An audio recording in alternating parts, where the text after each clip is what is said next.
Hola amigos, bueno, este es un video acerca de un tema que me parece bastante apasionante, que es el cientificismo. Y bueno, antes de hablar del cientificismo deberíamos definirlo, ¿no?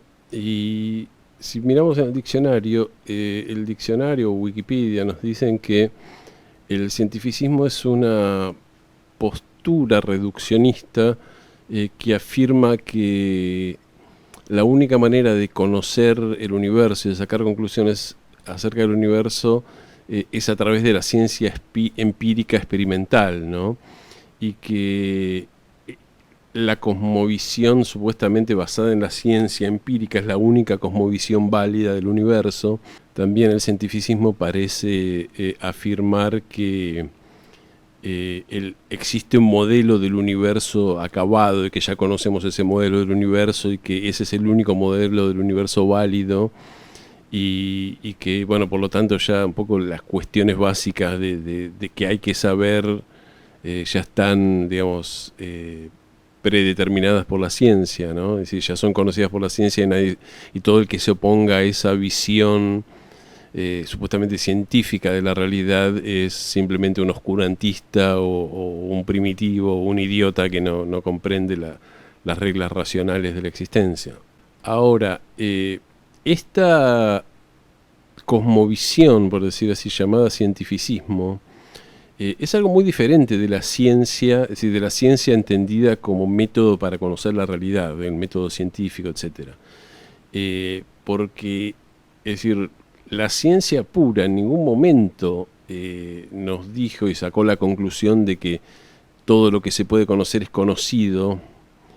Y de hecho la ciencia siempre, es decir, cuando se forma el método científico y las primeras cuestiones científicas se empiezan a estudiar en universidades y eso alrededor del siglo XVII, en el año 1600 y pico, ya había método científico de antes, pero no estaba tan extendido, ¿no? La ciencia, eso se empieza a imponer como con el iluminismo a partir del Renacimiento, ¿no? con la idea de ir dejando atrás un poco los valores medievales y eso, la visión del mundo medieval, ¿no? Pero la ciencia, en principio, se suponía que era para tratar cuestiones que tenían que ver con el mundo material y no afectaban o no necesariamente afectaban cuestiones que eran de otra índole, de índole espiritual o de índole, todo eso se lo dejaba a la religión, ¿no? Si pensemos que en el año 1600 la concepción religiosa de la gente era mucho más fuerte que ahora, ¿no? Entonces la idea era, bueno, necesitamos conocer las leyes que rigen nuestro mundo material, pero eso no tiene por qué influir en nuestra cosmovisión religiosa, ¿no? Pero sin embargo, hubo un cambio en la cosmovisión religiosa. Es decir, a medida que la ciencia fue avanzando y que empezamos a conocer más acerca de cómo funciona el mundo, bueno, se vino abajo un poco un montón de ideas o explicaciones que se habían dado acerca del conocimiento del mundo que ya no tenían sentido, ¿no? Es decir, por ejemplo, la idea de que el mundo había sido creado en 6 días hace 6.500 años, ¿no? Como parecería decir el Génesis. Ahora, el hecho de que de alguna manera se haya demostrado científicamente que estas, digamos, fábulas medio disparatadas que creíamos que era la verdad absoluta, como estas viejas historias del Viejo Testamento y eso, que se hayan demostrado que son falsas, ¿no? Que no son por lo menos una verdad literal, sino en el mejor de los casos una especie de metáfora, ¿no? Es decir, no necesariamente significa que tenemos que adoptar el punto de vista del cientificismo, ¿no? ¿Y cuál es el punto de vista del cientificismo? Y esto es bastante interesante porque el cientificismo tiene muchos críticos y desde diversas disciplinas. Tiene críticos desde la religión, pero también tiene críticos desde la misma teoría de la ciencia, ¿no? Hay un científico bastante controversial llamado Rupert Sheldrake, que es un inglés, que es un biólogo que tiene un doctorado, ¿no? Y tiene, quizás lo conozcan porque es la persona que formuló la hipótesis de los campos morfogenéticos o de la resonancia mórfica, que dice que hay, digamos, niveles de información que son invisibles que están almacenados en campos de conciencia, ¿no?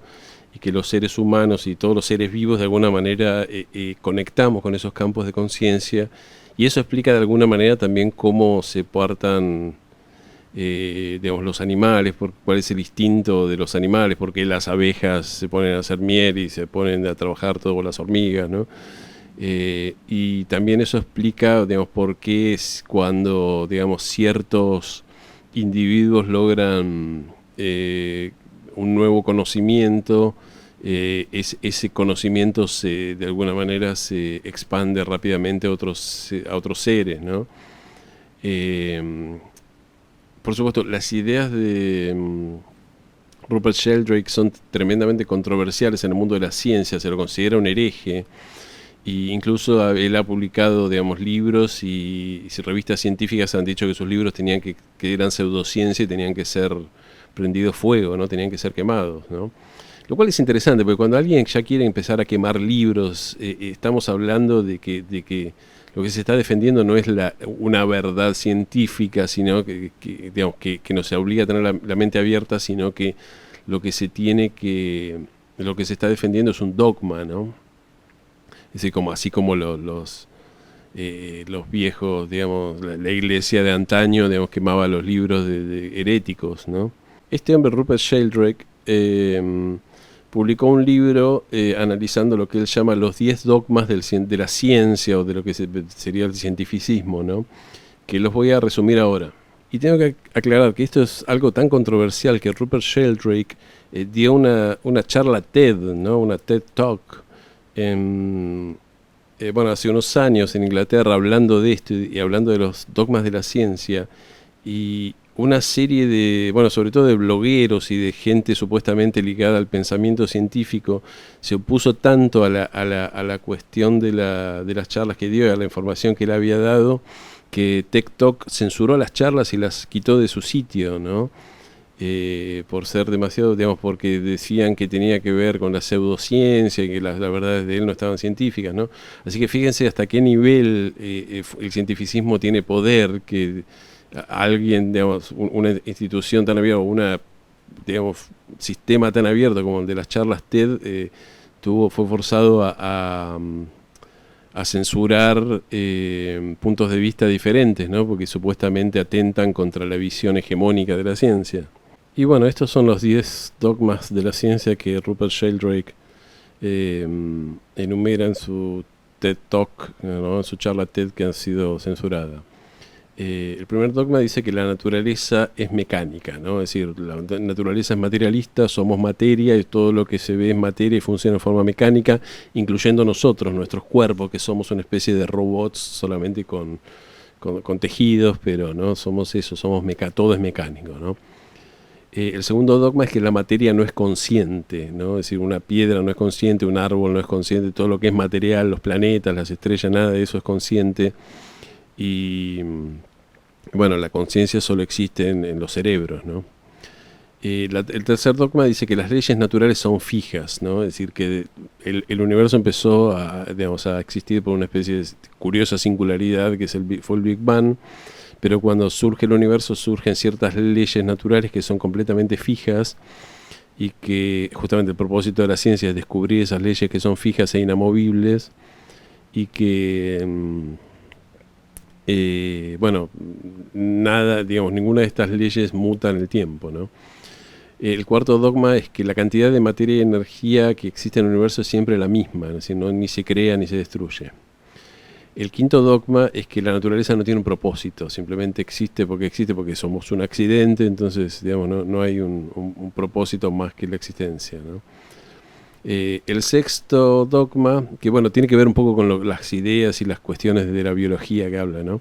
Es que la herencia biológica es material, ¿no? ¿Qué significa esto? Que la herencia biológica está guardada en nuestros genes como una especie de información, como si fuera un microchip, y que ahí, digamos, lo que somos o lo que no somos proviene de los genes y de la información que está guardada ahí, ¿no?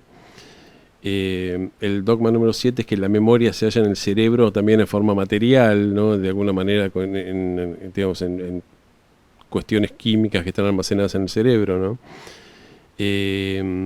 por supuesto, la 8 dice que la mente está en la cabeza, está en nuestro, digamos, todo lo que es mente es porque proviene de nuestro cerebro y proviene de reacciones químicas que están en nuestro cerebro y que, digamos, no existe mente si no existe cerebro, ¿no? Del dogma 8 se desprende el dogma 9, que es que los fenómenos psíquicos, por ejemplo la telepatía, son imposibles, porque si la mente está dentro de nuestro cerebro, al estar dentro de nuestro cerebro no se puede comunicar con otras mentes ni con ninguna otra cosa, ¿no? Entonces es imposible que ocurran cosas como la telepatía y eso.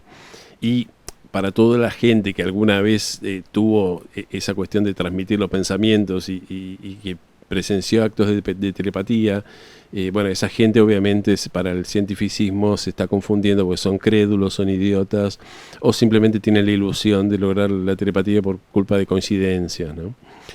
Y el dogma 10 dice que la única medicina válida es la materialista, es decir, la que considera que somos un cuerpo y que el cuerpo es material y que las causas de que el cuerpo funcione mal son materiales, ¿no? Y que por lo tanto la medicina lo que tiene que hacer es reparar el cuerpo, digamos, bueno, sobre todo, digamos, metiéndonos química, ¿no? Que son los medicamentos, y a través de curas químicas y a través de curas sobre todo que tienen que ver con operaciones, cirugías, ese tipo de cosas, ¿no? Lo cual es interesante, porque si esta es la única medicina válida para el dogma, digamos, predominante, esta va a ser la única medicina que va a ser apoyada por los gobiernos, por ejemplo, ¿no? Es decir, si una persona dice voy a hacer, digamos, dedicarme a hacer research en, no sé, un tipo de medicina que no es la medicina en boga, ¿no? O la medicina tradicional, los gobiernos, nadie te prestaría dinero y los gobiernos no te van a ayudar o las universidades o lo que sea, si vas a estar completamente fuera del sistema, porque la única medicina válida es la medicina que somos un cuerpo mecánico y que hay que reparar ese cuerpo mecánico, ¿no? De la mejor manera posible. Es decir, nada de biodecodificación, nada de acupuntura, nada de todas esas o de la medicina que se basa en la comida, como la dieta macrobiótica, eso, es decir, medicamentos, pastillas y operaciones, nada más, que es el tipo de medicina que tenemos. Ahora, podemos hacer una pregunta, por más que no estemos de acuerdo con estos dogmas o con estas, digamos, proposiciones, ¿acaso esas proposiciones o esos puntos no han sido probados a través de la ciencia? Y acá está el punto, la ciencia no ha probado nada de esto, ¿no? Es decir, hay una problemática muy grande con la ciencia y qué se considera científico y qué no se considera científico. Es decir, la ciencia realmente lo que es un sistema por el cual, digamos, se llega a conclusiones válidas, ¿no? O sea, se intenta llegar a conclusiones válidas.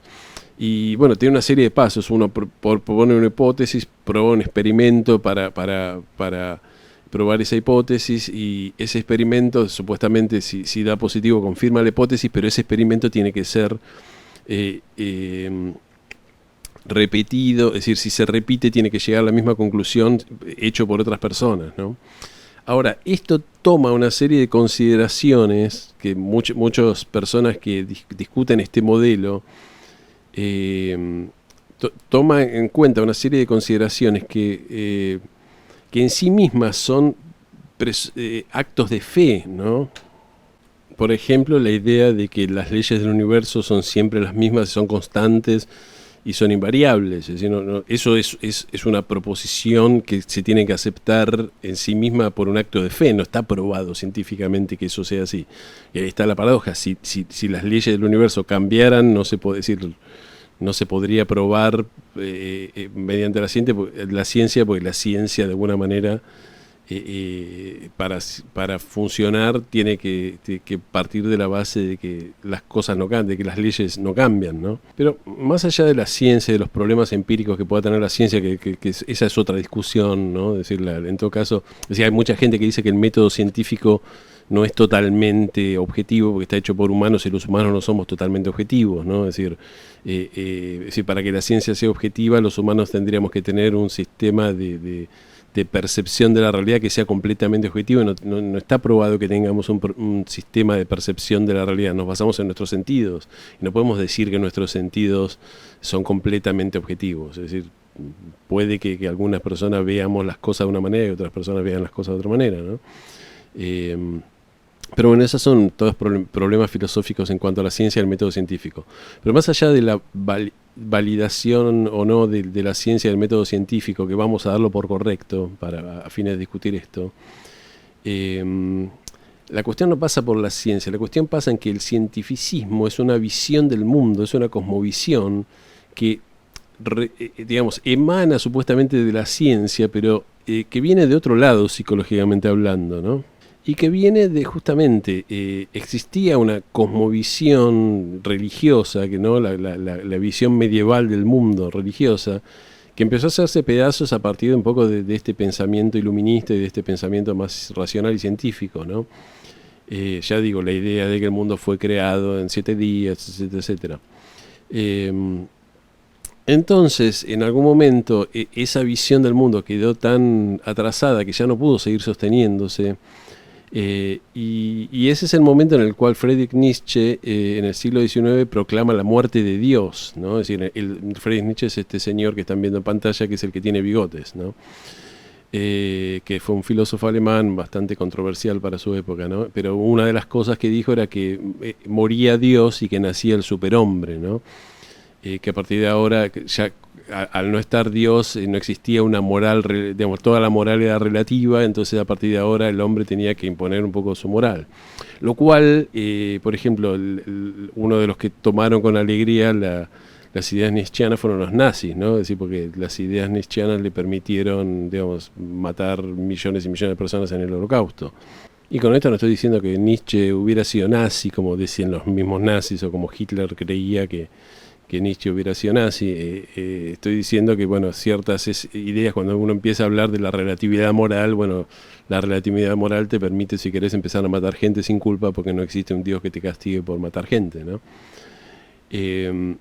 Durante el siglo XX, mitad del siglo XX, surgió una filosofía que se llamó el existencialismo, ¿no?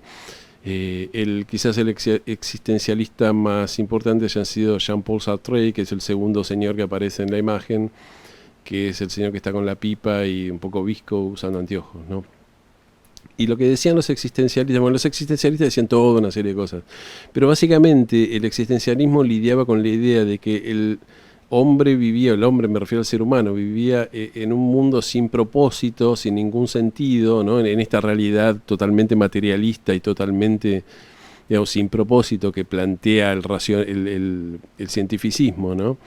Y bueno, ¿cómo lidiar entonces en este vacío existencial, ¿no? Que es digamos, que no existe, digamos, una existencia por fuera de lo material, ¿no?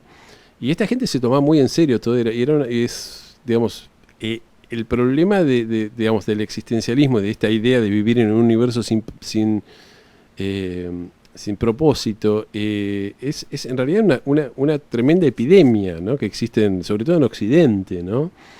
Fijémonos que vivimos, digamos, la mayor parte del siglo XX, la mayor parte de la gente, por lo menos toda la gente educada, tenía esta cosmovisión y bueno, digamos, hubo montones de problemas, la sociedad está totalmente neurótica, todo el mundo toma drogas, ya sean drogas legales o drogas no legales. O sea, llegamos a un mundo donde ni siquiera nos podemos dormir sin tomar pastillas. Yo personalmente no tomo pastillas, pero ¿cuánta gente hay que no, tengo que tomar clonazepam, tengo que tomar Valium, tengo que tomar no sé qué, estoy medicada? ¿Por qué estás medicado? Es decir, ¿por qué no se puede ser feliz, no? Y bueno, y hay toda una cuestión de todo el mundo está deprimido, nada tiene sentido. Bueno, acá están las razones, ¿no? Es decir, por supuesto, a mí me encanta el psicólogo Carl Jung, y Carl Jung habló de esto, ¿no? Él decía que el falso, digamos, el cientificismo, el falso avance científico, es decir, o la filosofía que deriva de los avances científicos, terminó por destruir lo que Jung llamaba la imaginación mitopoética, ¿no? Y la imaginación mitopoética es lo que hace que tengamos un propósito en la vida, cuando es decir, para el cientificismo los mitos simplemente eran explicaciones del mundo que no tenían, digamos, los antiguos que eran muy brutos trataban de explicar por qué había truenos, entonces decían, no, hay un Dios en el cielo que hace los truenos, sin entender que el mito en realidad era una expresión de los arquetipos que hay en el inconsciente, ¿no? Entonces cuando perdemos la imaginación mitopoética perdemos el sentido de la vida, y una gran parte de la humanidad perdió el sentido de la vida, estaba como viviendo nada más que para tener placeres y tomando, para ganar dinero y para, ¿no?, tratar de hacerse ricos o famosos, ¿no? Ahora, ¿qué tiene para decirnos la astrología acerca de esto, ¿no? Es decir, ¿por qué pasa esto? ¿Qué es el materialismo? ¿De dónde sale el cientificismo? ¿Hay algo que pueda decirnos la astrología acerca de esto? La astrología es interesantísima porque puede decirnos muchas cosas acerca de esto. Lo primero que nos dice la astrología es que existe la casa 9, ¿no? Yo ya hice un video acerca de las casas y hice un video acerca de la casa 9. Y la casa 9 es la casa donde antiguamente era la casa de la religión, pero más allá de esa casa de la religión se fue convirtiendo en la casa de nuestra cosmovisión, ¿no? Es decir, cuál es la visión del mundo que tenemos. Y lo que nos dice la astrología es que todos necesitamos una casa 9. Es decir, todos tenemos que decir, el universo es demasiado complicado y demasiado confuso, y que tenemos que encontrar una manera de ordenar el universo para poder ordenar nuestra vida. Es decir, si no vemos un orden en el universo, no vamos a poder tener orden, ¿no?, en nuestra vida. Y si no funciona nuestra casa 9, ninguna de las otras casas va a funcionar, ¿no? ¿Cómo vamos a saber cómo va a ser? Por ejemplo, a ver, el amor, nosotros decimos el amor y la pareja, la casa 7. Bueno, pero la casa 7 depende, todas las casas de alguna manera dependen de la casa 9, porque si no tenemos una filosofía que nos regule cómo tenemos que estar en pareja, no vamos a funcionar bien en pareja. Y de hecho, diferentes culturas tienen diferentes... Yo hablé de esto cuando hablaba de la casa 7, ¿no? Nosotros vivimos en una cultura en la cual la filosofía detrás del amor y la pareja es que tenemos que encontrar a alguien que es nuestro ser amado y nuestra alma gemela, y conectar con esa persona y bueno, enamorarnos y formar una pareja con esa persona, ¿no? Y hasta que no encontremos esa persona no tenemos ninguna razón para formar una pareja. Mientras que en otras culturas esto no se usa, ¿no? Es decir, en otras culturas se arreglan los matrimonios, y algunas culturas arreglan los matrimonios entre los padres cuando son chicos.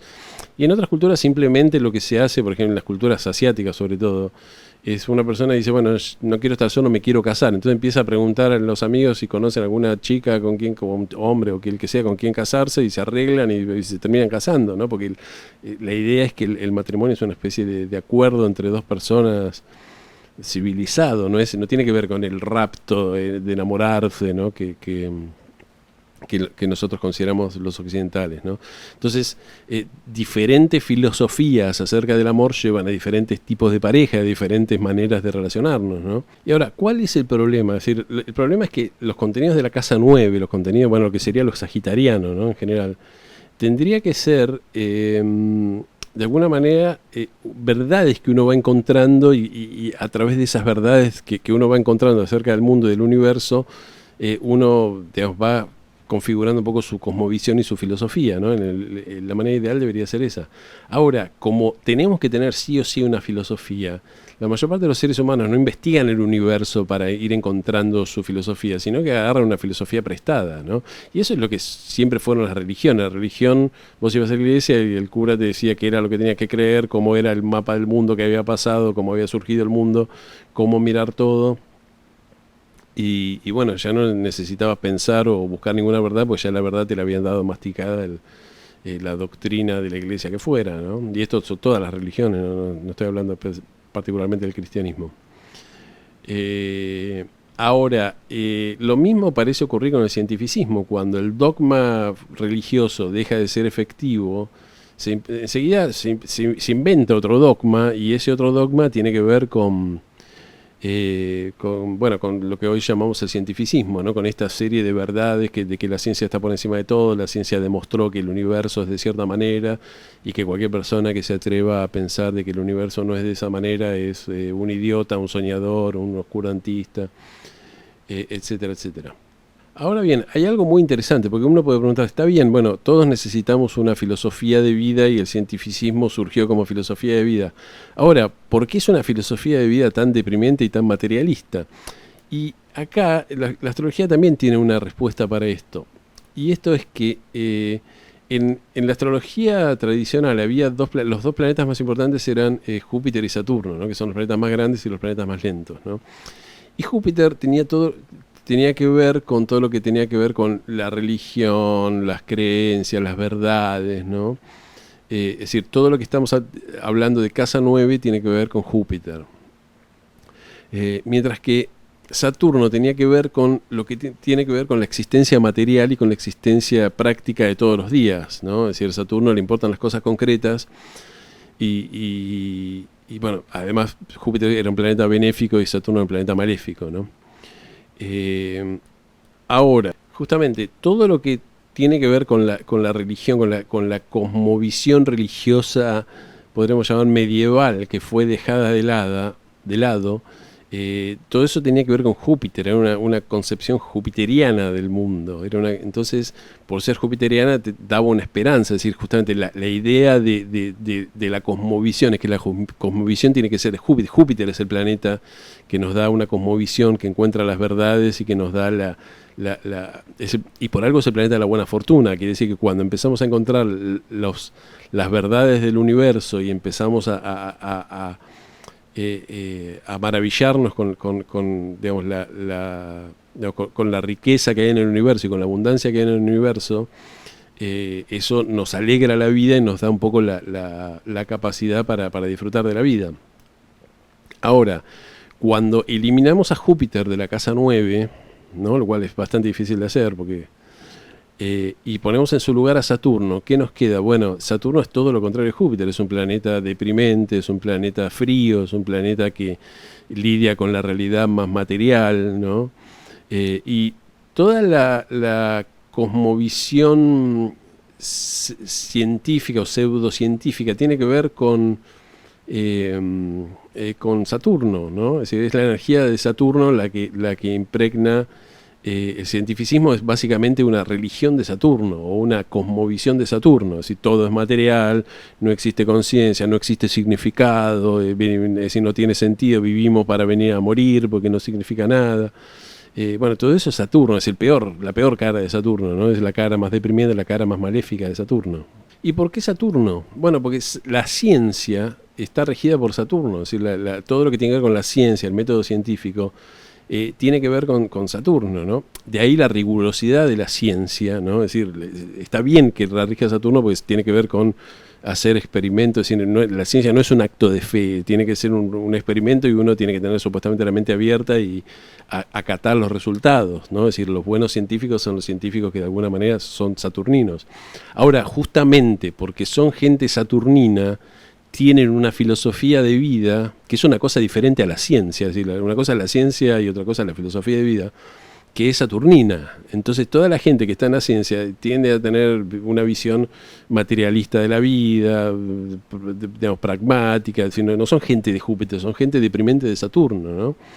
Y no sé si estuvieron alguna vez entre gente que realmente hace ciencia. Yo tengo en mi familia gente que hace ciencia y estoy hablando es decir, no son gente divertida, ¿no? Son gente de Saturno. Entonces, bueno, ¿qué quiero decir con esto? Bueno, no, quiero decir esto, justamente, a ver, yo no tengo nada contra la ciencia, sería un cara dura si hablara en contra de la ciencia y estuviera, digamos, estoy grabando esto usando un micrófono en una computadora y que la gente lo va a ver a través de internet, es decir, todas esas cosas nacieron gracias a la ciencia, ¿no? A la mejor parte de la ciencia, ¿no? Que tiene que ver con mejorar la tecnología y la vida de la gente, ¿no?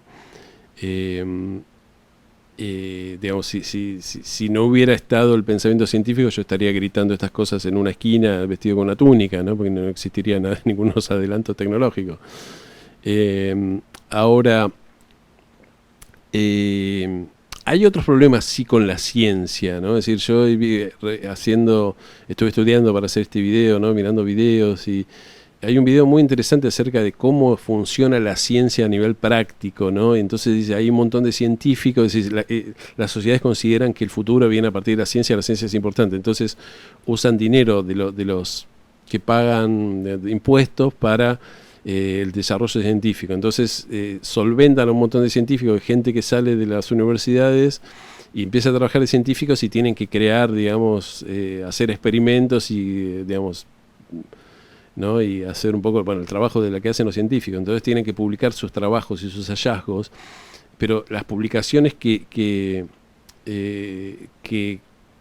justamente que publican este tipo de las publicaciones científicas cobran por publicar esos trabajos, ¿no? Entonces, como los científicos espera que publiquen trabajos, es decir, hay toda una, digamos, se ponen a hacer experimentos, entonces después se paga para publicar las conclusiones de los experimentos, y después eso no lo lee nadie porque cada uno está pensando en su experimento, y después algunas veces cuando se trata de recrear esos experimentos, después resulta que esos experimentos algunos son científicos, otros no son tan científicos. Y se mueven miles y miles y miles de millones de dólares en toda la industria de la ciencia, muchas veces para que unos cuantos vivos, que son los que hacen las publicaciones y eso, se enriquezcan, ¿no? De hecho, hay gente que se ha hecho millonaria publicando jornales científicos y ese tipo de cosas, ¿no? Que no digo que esté mal, a ver, me parece bien que la gente se gane plata, pero está toda esta cuestión de decir la ciencia cuando es imprescindible y tenemos que hacer porque el futuro de la humanidad depende de la ciencia, entonces ahí siempre hay un filón para alguno, ¿no?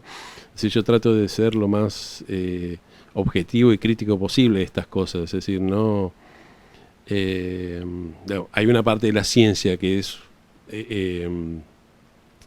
digamos, que objetivamente funciona y nos trae adelante tecnológico, y después hay otra parte de la ciencia que es para que 4 vivos se repartan fondos públicos, ¿no? Pero bueno, más allá de cómo funciona el mundo científico, que no es problema mío porque yo soy astrólogo, soy astrólogo pero pago impuestos, entonces todas las personas que pagamos impuestos deberíamos preguntarnos un poco más acerca de cómo se financia la ciencia, sobre todo la que tiene que es financiada con fondos públicos, ¿no? Y con esto no es un guiño al gobierno de Milei que quería cerrar el CONICET, ni eso, estoy diciendo en general, ¿no? Más allá de eso, tenemos que ser conscientes de que el cientificismo como cosmovisión, ¿no? Como idea del mundo, es una idea arbitraria, es un dogma arbitrario que viene justamente de que fue necesario abandonar otros dogmas y otras explicaciones y otras cosmovisiones y otras explicaciones del mundo, que eran estas explicaciones medievales que ya no tenían sentido. Pero esa cosmovisión arbitraria que fue dejada de lado fue reemplazada por otra cosmovisión materialista que también es arbitraria, ¿no? Y que sobre todo no es científica, no está probado que todos estos dogmas científicos, ¿no? Digamos, sean la realidad concreta. Lo que pasa es que justamente aquellos que son los cientificistas necesitan, es decir, a ver, cuando uno habla de astrología siempre salta algún que cree que, digamos, que todo esto es charlatanería y algunas personas simplemente no creen y dicen, bueno, a mí eso no me va, lo cual está bien, pero después está el que se saca, ¿no? Está el que se opone violentamente a la astrología y trata digamos, en nombre de la ciencia de destruir todas esas ideas, ¿no? Como desacreditar las ideas, ¿no? Y uno sabe cuando ya alguien necesita desacreditar violentamente las ideas del otro, que uno está tocando un complejo, como diría Jung, pero que uno está tocando un dogma, ¿no? Entonces, justamente las personas cientificistas que tienen la cosmovisión cientificista no pueden aceptar la astrología porque si la astrología fuera verdad y funcionara, su visión del mundo se vendría abajo, ¿no? Entonces la astrología no tiene que funcionar, ¿no? Por supuesto, nosotros que somos astrólogos, yo sé que la astrología funciona, ¿no? A ver, y sé que la astrología funciona, pero la paradoja es que no se puede probar científicamente que funciona porque hay una buena parte de la astrología que trabaja con cuestiones que son interiores, ¿no? Es decir, ¿cómo se prueba? Es lo mismo que ir a terapia y, no sé, contarle un sueño al terapeuta. Cuando el terapeuta te dice el sueño para mí quiere decir tal cosa, y uno dice, wow, esa interpretación me regolpeó. ¿Cómo se puede probar que la interpretación si no hay manera de probar con un experimento científico la explicación del terapeuta es correcta, la interpretación es correcta? Si uno lo sabe, lo siente o no lo siente, ¿no? Y lo mismo pasa con la astrología. Si uno cuando decís, mira, estás pasando por el retorno de Saturno, claro, yo no entiendo lo que me está pasando, estoy pasando por el retorno de Saturno. Pero no, a ver, eso no se puede probar. Es decir, yo siento, la energía saturnina es una energía que se siente, uno siente esa energía pesada, ¿no? Es decir, lo sentimos en el 2020, ¿no? Es decir, cuando la gente dice ¿qué es Saturno? Saturno es lo que pasó en el 2020, es decir, estaba Saturno con Plutón y Júpiter y fíjate lo que pasó, no pudimos salir a la calle, nos encerraron, nos pusieron límites, no nos dejaban, había que salir a correr un día sí, un día no, por lo menos acá en Capital.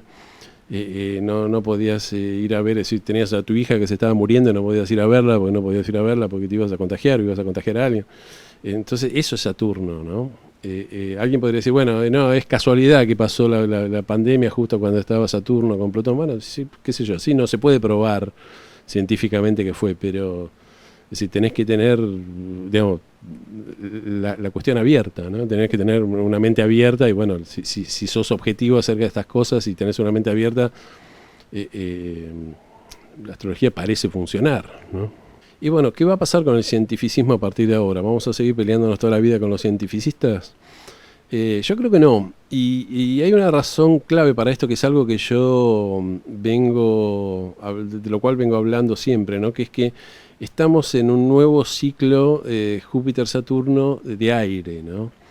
Y venimos de 200 años, que empezó en 1804, de un ciclo de tierra, ¿no? De conjunciones Júpiter-Saturno en tierra, ¿no? Cuando hay un ciclo de conjunciones Júpiter-Saturno en tierra que dura 200 y pico de años, eso trae una energía muy saturnina, trae una energía muy de tierra, y la tierra tiene que ver con lo material, la tierra tiene que ver con las cuestiones prácticas, y la tierra tiene que ver justamente con, es decir, no se ocupa de todo lo que tiene que ver con las ideas, la filosofía, es acerca de las cuestiones prácticas, digamos, el dinero, lo material, las cuestiones económicas, ¿no? Entonces el cientificismo fue eso, fue una cosmovisión de la era de tierra, ¿no? Que justamente lo único que trajo fue, digamos, trajo por un lado un progreso material evidente. Es evidente que vivimos, yo estoy grabando esto en los últimos días de 2023, es evidente que en diciembre de 2023 tenemos una vida mucho más desarrollada tecnológicamente que antes de 1804, nadie puede negar eso. Entonces trajo la era de tierra trajo una generación de riqueza y una generación de recursos materiales extraordinaria, pero también trajeron una filosofía deprimente, es decir, gente que para dormirse tiene que tomar medicamentos, gente que siente que el mundo no tiene sentido y que la vida no tiene sentido. Bueno, porque eso es el exceso, eso es la sombra de Saturno y la sombra de la Tierra. Si la Tierra, las personas que tienen mucha Tierra son las personas que tienen más tendencia a deprimirse, ¿no? Así que no ven un significado en el mundo, que no tienen fuego, ¿no? Y eso es lo que nos pasó en la era de tierra. Ahora estamos en la era de aire, y la era de aire implica que tienen que circular las ideas y que las ideas también de alguna manera son todas válidas, ¿no? Es decir, o por lo menos hay que discutir las ideas en cuanto a la calidad de la idea, no basándonos en que hay un dogma que ya invalida la idea de por sí, que es lo que pasa con el cientificismo, ¿no? Así que, bueno, yo creo que el cientificismo va a ir dejando de ser la cosmovisión predominante, por lo menos en Occidente, ¿no? Y va a ser, quizás no lo veamos nosotros, pero va a ser, digamos, en los próximos 50 años, una cosa así, reemplazado por otras maneras de ver el mundo no tan saturninas y no tan materialistas. Va a haber un resurgimiento de lo jupiteriano quizás, quizás va a venir del lado del uraniano, ¿no? Pero bueno, esta es un poco la cuestión hoy por hoy, quería hablar un poco de esto. Bueno amigos, creo que ya dije un poco lo que tenía para decir, así que este es un tema que da para hacer más, probablemente haga más videos acerca de esto porque es fantástico discutir esto, pero bueno, quería hablar un poco de esto, de la conexión que tiene Saturno con el cientificismo y del cientificismo materialista surge toda esta cuestión del existencialismo y la idea de que la vida es absurda, etcétera, etcétera. Así que bueno, les agradezco como siempre que me hayan acompañado hasta acá, les pido que si les gustó me den un like o un me gusta y que, bueno, que se suscriban al canal, que toquen la campanita y bueno, nos vemos en el próximo video, muchísimas gracias.